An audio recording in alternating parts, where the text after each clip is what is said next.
अब खबर आपको बताते हैं सेहत स्कीम की, जो मुसलसल हम पिछले 3-4 रोज से आपको अपडेट कर रहे हैं और एक और अपडेट सरकारी तौर पर हमारे पास पहुंच चुका, वो हम आपके सामने रखेंगे कि सेहत स्कीम का इतलाक जम्मू कश्मीर के अंदर बरकरार रहेगा और साथ साथ अब बाज़ाब्ता तौर पर स्टेट हेल्थ अथॉरिटी जो है उन्होंने कंटेम्प्ट प्रोसीडिंग के लिए यानी अदालती अहकामात को न मानने के पैदाइश में दोबारा से इफ्को टोक्यो के खिलाफ कार्रवाई करने का फैसला लिया है। अब ये इफ्को टोक्यो नामी इंश्योरेंस कंपनी जिन्होंने जम्मू कश्मीर इंतजामिया के साथ एक करार किया था कि वो इस सेहत स्कीम को पाए तकमील तक पहुंचाएंगे और बराबर ये 2025 तक चलेगा, लेकिन बीच में उन्होंने छोड़ने का मन लिया तो उसके बाद ये मामला अटक गया, जिसकी वजह से बीमार और तीमारदार जिन्हें गोल्डन कार्ड के जरिए से डायलिसिस हो रहा था, कैंसर के मर्ज में थेरेपियां हो रही थी, दीगर अमराज का इलाज हो रहा था, वो गोनागू मुश्किलात से दो चार है। और अब फाइनली फैसला ये स्टेट हेल्थ अथॉरिटीज की तरफ से लिया गया है कि अदालती अहकामात की खिलाफ वर्जी के पेश नजर अब कंटेम्प्ट प्रोसीडिंग के लिए इफ्को टोक्यो के खिलाफ जाया जाएगा। वायलेशन हुई है हाई कोर्ट के ऑर्डर की, जिसमें यह साफ कर दिया गया था इफ्को टोक्यो के लिए जब तक दूसरा नामल बदल नहीं होता है तब तक आपने कैरी फॉरवर्ड करना होगा। और अब जाकर न सिर्फ अदालत से दोबारा रजू किया गया है बल्कि insurance regulatory development authority of India IRDAI के पास भी राब्ता किया गया है और उनसे यह साफ कर दिया गया है कि किस तरीके से इंश्योरेंस कंपनी ने जम्मू कश्मीर के लोगों के मुश्किलें बढ़ाई हैं। State health agency Jammu Kashmir ने बाज़ाब्ता तौर पर IFFCO Tokyo general insurance company के खिलाफ बाज़ाब्ता तौर पर अदालती हुक्म न मानने के खिलाफ कार्रवाई करने का फैसला लिया है। आयुष्मान भारत प्रधानमंत्री जन आरोग्य योजना ABPMJY, जिसे आप सेहत स्कीम भी कह रहे हैं, जिससे लाखों लोगों को फायदा मिल रहा था जम्मू कश्मीर के अंदर, वो इन दिनों इल्तिवा में पड़ी हुई है क्योंकि प्राइवेट अस्पताल इसे मानने से इनकार कर रहे हैं। तकरीबन 106 करोड़ रुपए के आसपास वाजिबुल अदा है जो देना है। लेफ्टिनेंट गवर्नर के साथ मुलाकात भी हुई थी, एक हाई पावर कमेटी बनाने का फैसला भी हुआ था, हेल्पलाइन भी दी गई थी, लेकिन उसके बावजूद भी सूरत हाल जो है वो अबतर ही अभी तक दिख रही है। लेकिन अब की बार जो खबर सामने आ रही है वो यही है कि फिलहाल अब सूरत हाल ये है कि जो स्कीम 2025 तक यानी 14 मार्च 2025 तक जो करार इफ्को टोक्यो ने किया था उसको बीच में हटने का फैसला लिया है और अब जाकर SHA ने IRDAI के साथ भी यह मामला उठाया है और साथ साथ आला अदालत का दरवाजा दोबारा खटखटाया जाएगा ताकि रियासती इंतजामिया को फायदा मिले। लेकिन इससे पहले कि हम पहले अपने नुमाइंदे के पास चले, जरा आपको यह भी बताते चले कि जो हेल्पलाइन नंबर दिया गया 104, उसकी सूरत हाल क्या कुछ है। फटाफट से एक साउंड बाइट आपको सुनाते हैं और उसके बाद सीधे अपने नुमाइंदे के पास चलेंगे जो मजीद इस खबर की तफसील हम तक पहुंचाएंगे, आप तक भी पहुंचाएंगे। सबसे पहले वो बात जो हेल्पलाइन 104 को लेकर अटेंडेंस को सहना पड़ रही है, फटाफट से जरा देख लीजिएगा सरकार का 104 का हाल क्या कुछ है। अस्सलाम वालेकुम वरहमतुल्लाहि वबरकातुहू। जनाब अशे तुहंद सदा शुक्रिया अदा करा कि तुम करो बेस कवरेज।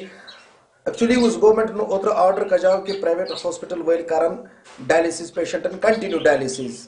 अगर असे तुम डायलिसिस कर कहीं कि तुम कर 104 पे कॉल, मगर युथु 104 कॉल कर तुम वन और दोपुक तुम उस गवर्नमेंट हॉस्पिटल नजदीकी तुम गो तूर डायलिसिस करने उमन सत बिल्कुल उमन सत मसल चलावन उमन मसल कोर गवर्नमेंटन सॉर्ट आउट कह या उमन कर पोस रिलीज कह, लिहाजा मान तुम डायलिसिस करें कहें। लिहाजा तुम करो उस नजदीकी गवर्नमेंट हॉस्पिटल तुम गो तूर डायलिसिस करने खतर यहां जान कि सोन मसल कर वन हल सोन हालत बद से बदतर गसान। प्लीज पेशेंट सफर कर, अटेंडेंट सफर कर तो सोई कत वात आला हुकूमत है।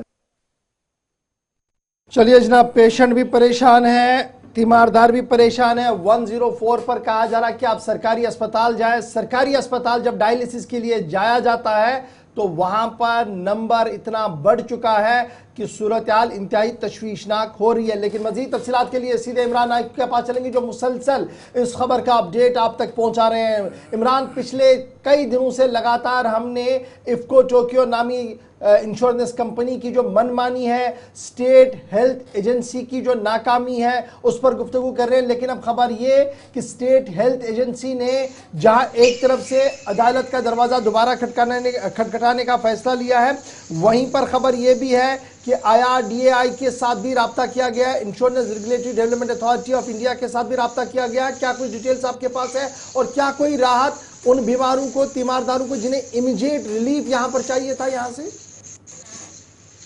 जी बिल्कुल, ये जो मामला है इसको टोक्यो कंपनी के साथ ये जो तनाज़ा है अब शिद्दत इख्तियार कर चुका है। पहले तो ये जो मायदा इनके साथ हुआ था, कॉन्ट्रैक्ट हुआ था स्टेट हेल्थ अथॉरिटी के साथ, और ये मुआहिदा हुआ था 2022 में मार्च के महीने में, और इसका जो कॉन्ट्रैक्ट था 2025 मार्च तक है। लेकिन अचानक इसको टोक्यो कंपनी ने मार्च 2023 में ही इस कॉन्ट्रैक्ट को ख़त्म किया है और उन्होंने अपनी जो सर्विस है वो जो है उसको रोक दिया है। और उसके बाद स्टेट अथॉरिटी ने, हेल्थ अथॉरिटी ने हाई कोर्ट का दरवाज़ा खटखटाया और हाई कोर्ट के सामने ये बात रखी, और हाई कोर्ट ने इस पे ऑर्डर्स दिए कि इफको टोक्यो इंश्योरेंस जो कंपनी है वो इस तरीके से हेल्थ सर्विस जो है वो स्टॉप नहीं कर सकती है, वो इसे रोक नहीं सकती है, क्योंकि ये जो मामला है ये पब्लिक हेल्थ सर्विस का है। लेकिन हाई कोर्ट की डायरेक्शंस के बावजूद भी इफको टोक्यो कंपनी जो है वो संजीदा नहीं हुई और वो अपनी मनमानी पर डट के रही, और उन्होंने अभी भी अपनी सर्विस जो है वो रिज्यूम नहीं की। और इसके बाद अब जो स्टेट हेल्थ अथॉरिटी है उन्होंने एक और आगे कदम लिया, और उसके बाद उन्होंने अदालत में फिर से कार्रवाई की कि ये तौहीन अदालत है, कंटेम्प्ट ऑफ कोर्ट है, और इस इफको टोक्यो कंपनी के खिलाफ तौहीन अदालत का केस भी उन्होंने दर्ज किया।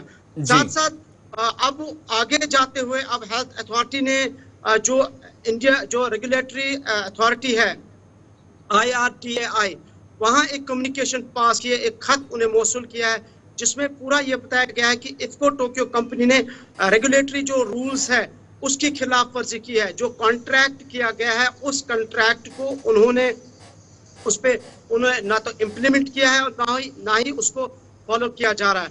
और इस हवाले से अब ये कहा गया है कि अथॉरिटी जो है IRDAI जो है वो या तो इफको टोक्यो कंपनी जो इंश्योरेंस कंपनी या तो इनकी रजिस्ट्रेशन मनसूख करे या इन्हें मुअत्तल करे। एज ऑफ नो अगर पूरा मामला देखा जाए तो फिलहाल कोई राहत की सांस नहीं मिली है अटेंडेंट्स को, पेशेंट्स को।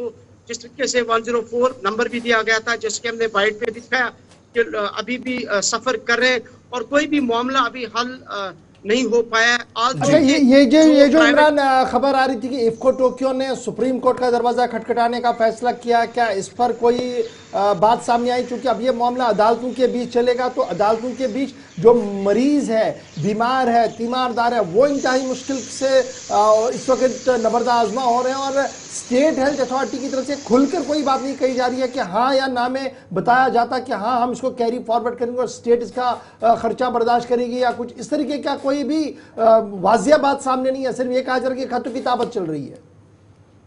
देखिए, जो insurance regulatory and development authority में एक एक्ट है बाज़ाब्ता तौर पर, और एक्ट के तहत अगर रेगुलेटरी ये जो कॉन्ट्रैक्ट जब किया जाता है इंश्योरेंस कंपनी का तो उसमें रूल्स होते हैं। उसमें एक रूल ये भी है एक सेक्शन के तहत कि अगर आपका कोई भी तनाज़ा है या आपकी कोई भी ऑब्जेक्शन या कुछ भी है, उसके लिए आपके पास 30 डेज होते हैं। लेकिन उसको भी इफको टोक्यो कंपनी ने बालाई ताक रखा है, उसे भी फॉलो नहीं किया है। बहुत सारी ऐसी चीजें हैं जो कि शाह ने कहा है कि उसे इन्होंने वायलेट किया है, रेगुलेशंस को इन्होंने वायलेट किया है। अगर ये सुप्रीम कोर्ट का दरवाजा खटखटाते भी है, अगर वहां भी चले जाते, लेकिन इस पे ऑलरेडी हाई कोर्ट की एक तो डायरेक्शंस है, दूसरा ये जो रेगुलेटरी अथॉरिटी की जो IRDAI की जो रेगुलेशंस है उसको जो वायलेट किया जा रहा है, इसलिए कि IFFCO Tokyo company supreme court में जाके भी कोई ज्यादा इसमें उन्हें कामयाबी हासिल नहीं हो सकती है, क्योंकि ये पब्लिक हेल्थ सर्विस का मामला है। जो हाई कोर्ट ने भी कहा है, जो स्टेट हेल्थ एजेंसी ने भी कहा है, और जो हमें जो इसकी IRDAI की जो रूल्स एंड रेगुलेशंस है उसमें भी ये बात साफ तौर वाज़ेह है कि अगर आप दो पार्टीज के बीच में कोई तनाज़ा है किसी भी मामले पे, ये सालसी के जरिए हल किया जाएगा। तो इमरान, इस बीच Until सारी and चीजें unless जो पूरा निजाम इसकी मुतासिर खिदमत हुआ जारी है, रखें। सिस्टम ठप होकर रह गया है, फिलहाल कोई ऑप्शन दिखाई नहीं दे रहा है। अभी ये मानकर चलें कि इंतजार तवील हो रहा है और भी करना होगा उन तमाम लोगों को जिनकी अभी तक हम बात सुन रहे थे, इंक्लूडिंग डायलिसिस पेशेंट्स और बाकी तमाम लोग जो सिर्फ गोल्डन कार्ड के जरिए ही इलाज पर इंहिसार कर रहे हैं।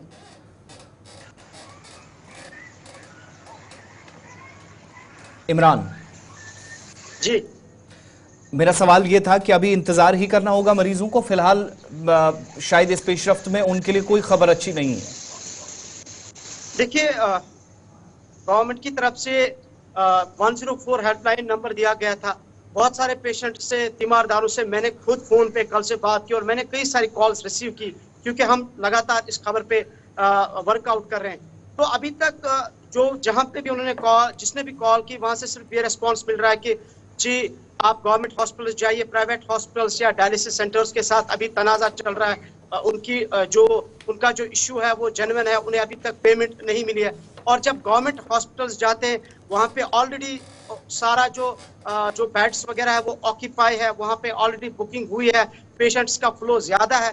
तो इसलिए अब जो ये डायलिसिस एम्पैनल डायलिसिस सेंटर्स के जो पेशेंट्स है या जो गवर्नमेंट या प्राइवेट हॉस्पिटल्स के जो पेशेंट्स है, ये तो फिलहाल सफर कर रहे हैं। हालांकि गवर्नमेंट लेफ्टिनेंट गवर्नर के साथ एसोसिएशन मिले भी थे और ये उन्हें यकीन दहानी कराई गई थी कि शायद शाम तक ये मामला हल हो जाएगा। फिर कल पूरे दिन ये उम्मीद जाहिर की जा रही थी कि शायद कल दिन में ये उस मुलाकात को आज चौथा दिन हो गया है। बहुत बहुत शुक्रिया, कोई रास्ता अभी तक नहीं निकला है। बहुत शुक्रिया मुकम्मल तफसीलात फराहम करने के लिए। बहरहाल